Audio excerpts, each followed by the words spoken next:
Good news can often get overlooked or buried by the negative in our everyday lives. So let's change that. I'm Adriana. And I'm White. We're just two ordinary people without any special qualifications or anything trying to navigate life. We invite you to join us as we share wholesome stories, news articles of hope, and ideas about how we can all make the world just a little bit brighter. We are Uplifting Positive Stories.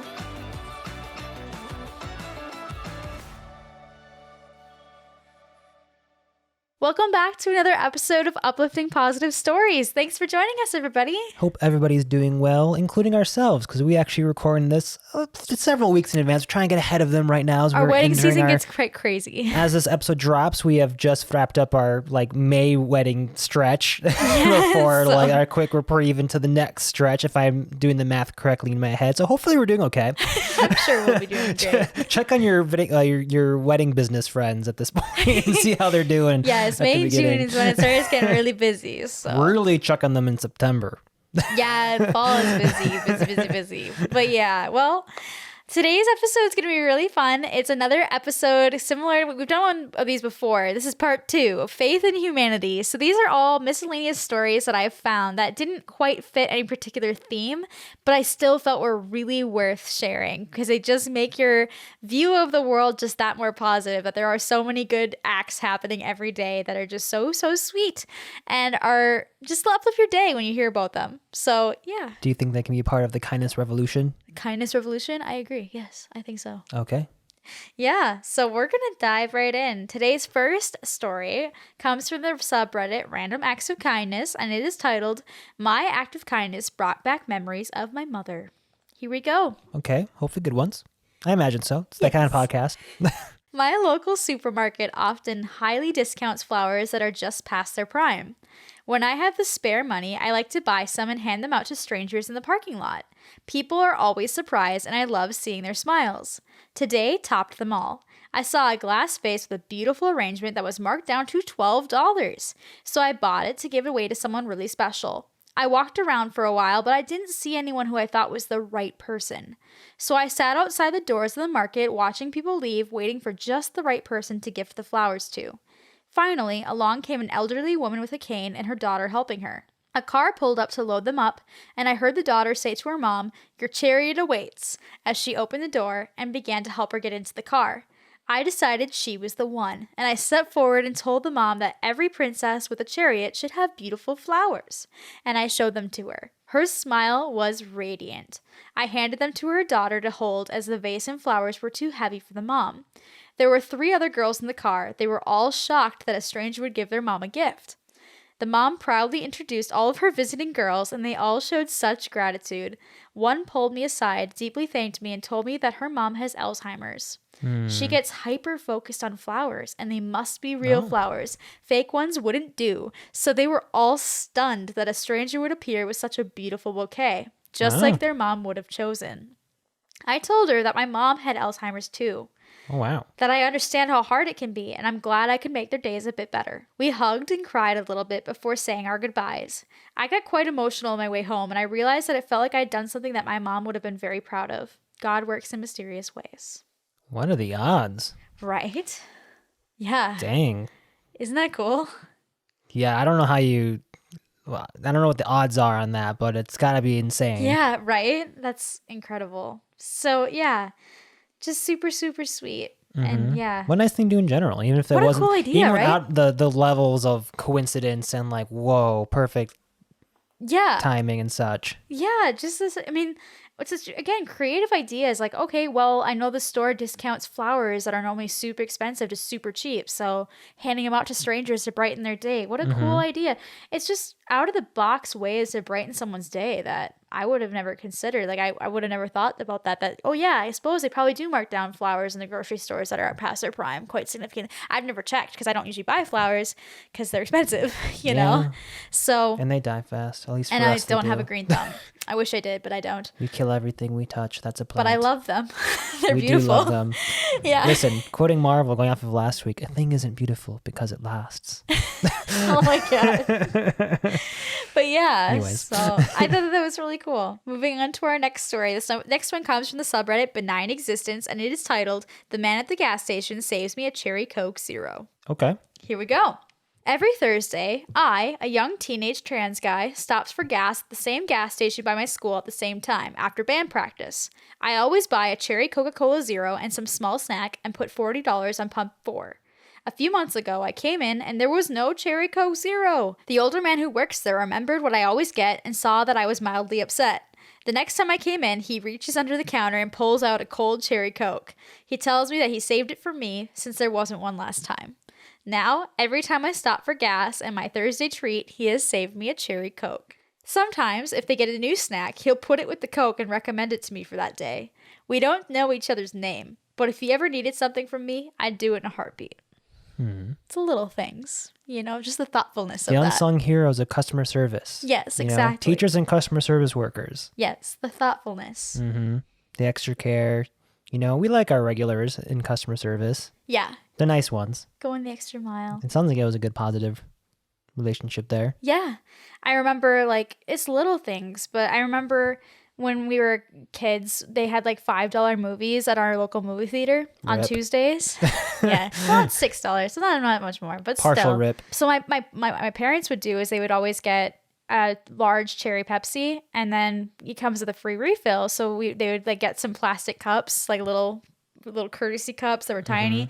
They'd pour us each some, and then my dad would have to go out halfway through the movie and refill theirs so that they could have more soda and stuff.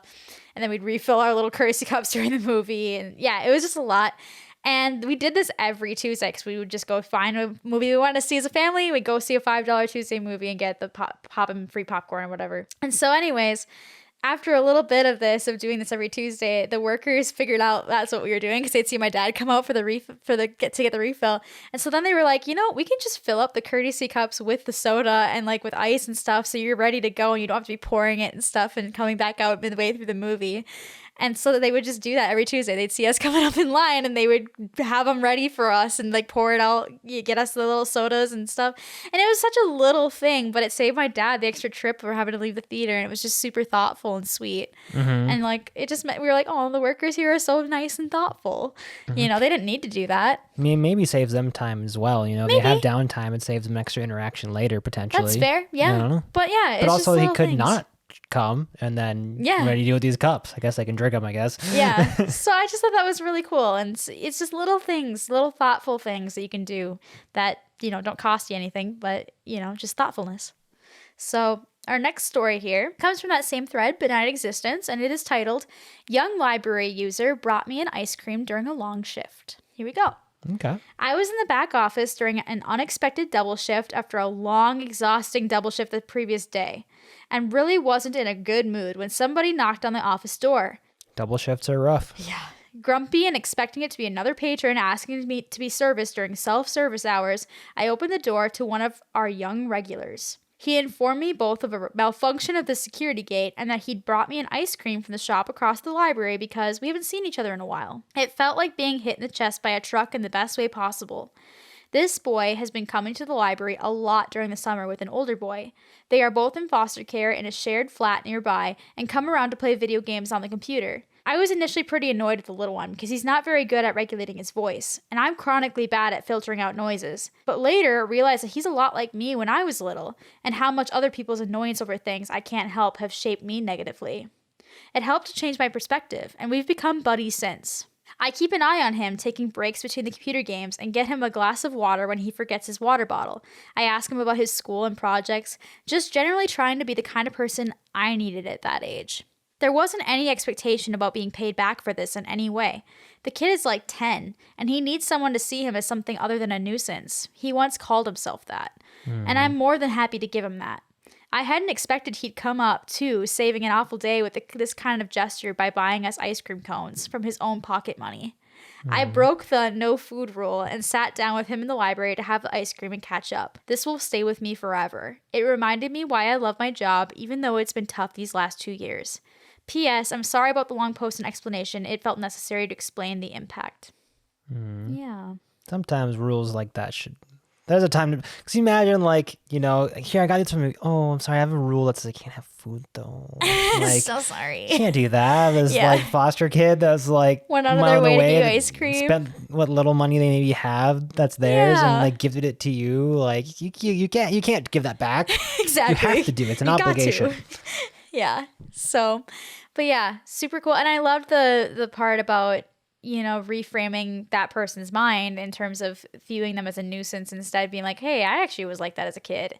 And by people responding to me in a negative way, it shaped me in a negative way as I got older. So I'm not going to do that to this kid. We were all a nuisance to somebody. Exactly. Yeah. And so reframing their mind so that they treat them more positively, it made them buddies. And now this little kid comes in and does it. That's super sweet. So, you know, hopefully it will help them as they get older to have a more positive mindset about people. Yeah. So, yeah. On to our next story. This one comes from the subreddit Heartwarming, and it is titled Stranger Made Me Ugly Cry. Here we go. I live in Germany, and the rules for missing just one bill are super strict. So I guess I missed one electricity bill, and then I also got COVID. So there's me isolating and minding my own business when my doorbell goes and a man walks up to my door saying he's here from the electric company and he needs to speak to my name. I told him through my door that I had COVID but could talk to him like this if he needed me, and he then told me he was there to cut my power. I panic and I tell him, please don't. I'll pay whatever I can and I'll pay it immediately. He gave me a reference number to call the company, and I did. It wasn't a big bill, and I had paid it in 9 minutes. In the meantime, he'd left. But then, my doorbell went again, and it was him. I told him that I paid it, and please don't shut off my power. I can't leave, and I'll be bored and have nothing to charge anything with, or use my kettle or toaster or oven or microwave or basically anything. He said, no, I just wanted to come back and make sure you're okay. Can I get you anything from the shops? Do you want something from the bakery?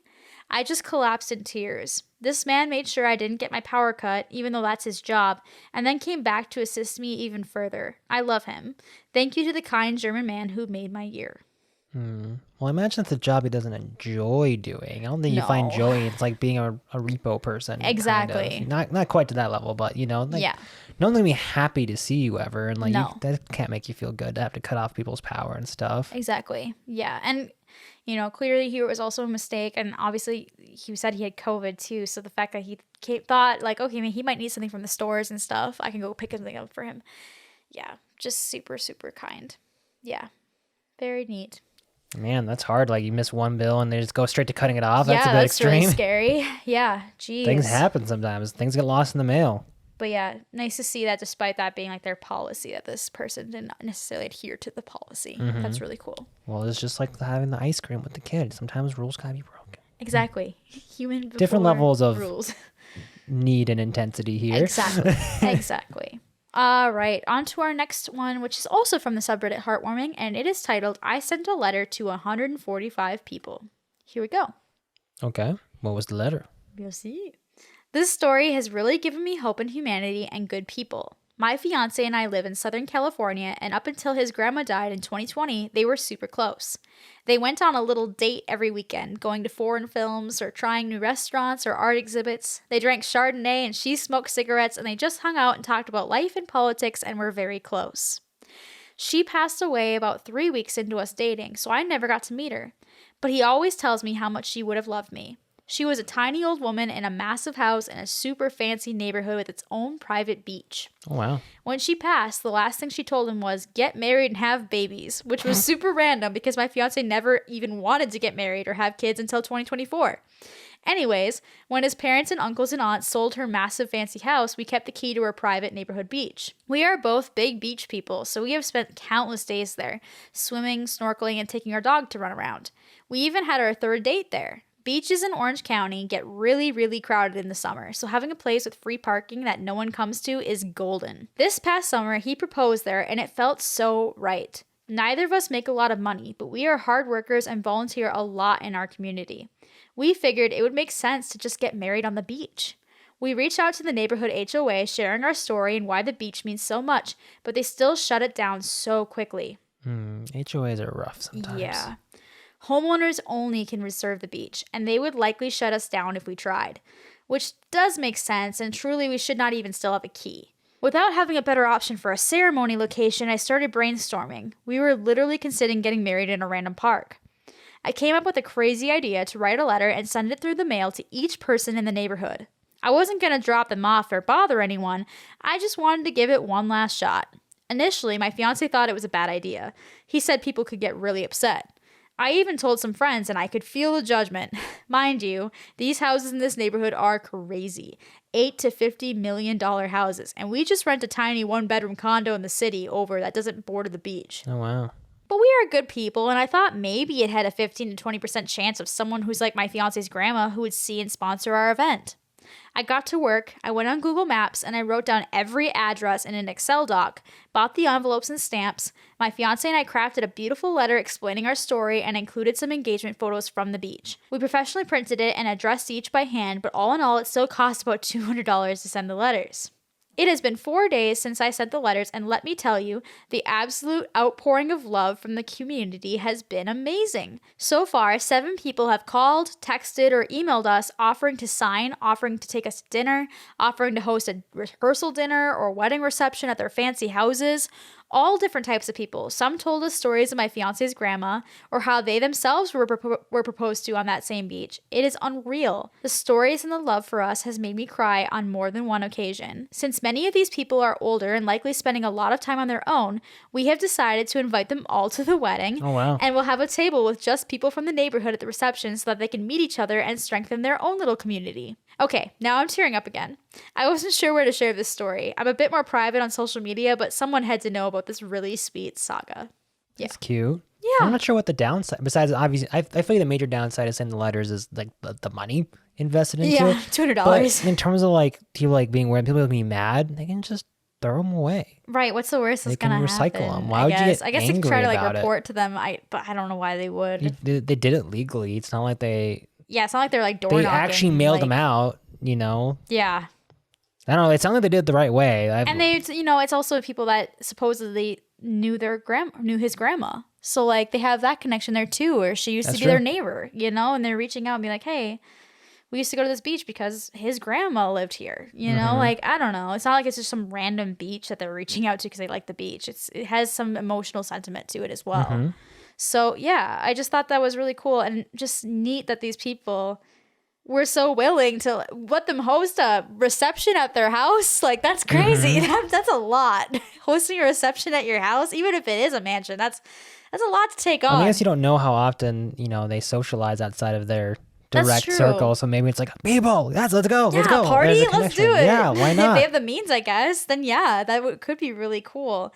But yeah, I just thought that was a really sweet story and just an example that you never know. If you reach out to people and ask for help, they might outpour and be able to help you out in a way you didn't expect, Mm-hmm. So really, really cool there. I thought that was a neat story. On to our news article for today. This one comes from BBC.com. This one's crazy. This one is titled, My Peanut Allergy Nearly Killed Me, and Now I Eat Them Every Day for Breakfast. Huh. All right. I had never heard of this. I mean, if it doesn't kill you, it makes you stronger? No, this is crazy. So this guy named Chris, who's 28 years old, had a severe allergy to peanuts. In fact, he had a really traumatic experience when he was eating curry at a local Indian takeaway place 10 years ago.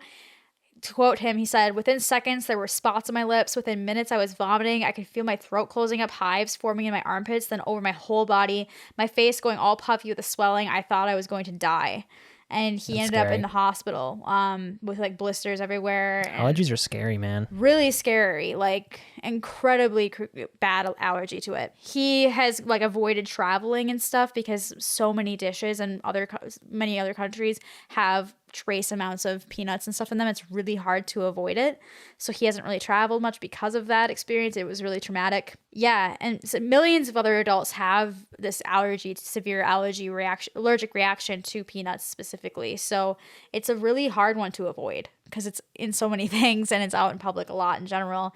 And not all places are great at accommodating, not making sure that there is no cross-contamination whatsoever with it, which makes it really scary. Mm-hmm. As many as 1 in 200 adults and 1 in 50 children have a nut allergy, according to this. So that's crazy. Mm-hmm.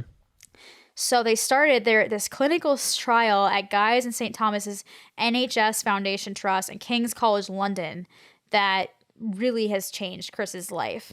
So what they do is they basically try to desensitize by training desensitize the body to the allergic trigger, whatever it may be, in this case peanuts, by giving them like little tiny trace amounts in a very controlled environment and kind of upping it over time to try to get them acquainted to it, and trying to calm the immune system down so it doesn't overreact to that allergic trigger. And to teach the immune system that, hey, this thing that this you're thing trying isn't to gonna kill, kill me. it's not bad. Stop trying to kill it. Exactly. To reference the article, it does make sure, like, no, do not try this at home. Do not try to desensitize yourself to allergies unless you were given, like, express orders to do this by a doctor and how to do it, because, you know, it can be very dangerous if you don't do it in a very controlled environment. But for him and for these people in this trial, it's been very successful. So basically, he started by eating a fraction of a milligram of peanut powder mixed with yogurt, surrounded by doctors as he ate this to like make sure he didn't have an, like, with, you know, EpiPen, I'm sure, ready to go, making sure it went okay. And then they slowly kept doing that and increasing it over time, building up his body's acceptance to it, until finally he was eating whole nuts. And then by the end of the 9-month study, to quote the article, 14 of the 21 patients could eat the equivalent of 5 peanuts without having allergic reactions, including Chris. So it's proven to be pretty successful. It's called oroimmunotherapy, this thing that they're doing. It's already been proven to work for allergies to pollen, wasp, and bee stings. And it's only been used on food allergies in the last 20 years, and mostly in children whose immune systems are still developing. Question. Yeah. How does one do that with bee stings? Right? That's what I was wondering. Maybe there's something in the actual, like a chemical or something in the bee stings that they would maybe just like give to the body. I don't know. I'm not a doctor. I didn't say I don't know. That sounds less fun than peanuts. Yeah, right. No kidding. Minus the part that could kill you. But like bee stings are like, I don't know, like, all right, shoot me up, I guess, with the bee sting. I don't know. Yeah, I'm I don't sure know. There's something. It's science. Yeah. I'm sure they have a method to it, but that just jumped in my head versus peanuts. That Yeah. makes sense. Sure. Yeah. You make it really, really tiny and you slowly up it, you know? Yeah, but bee stings. Yeah, I don't know. This trial, published in the journal Allergy, shows that adults with serious allergies can increase the amount of peanuts they can tolerate by 100 times. Oh. Yeah. So very crazy. To quote the article, however, experts stress no one should try this at home on their own because of the risk of a serious allergic reaction occurring. Not everyone who tried the treatment was desensitized, and larger trials in more people will have to work out why that is. So I wonder if they find have a more disclaimer. success with it when they're younger.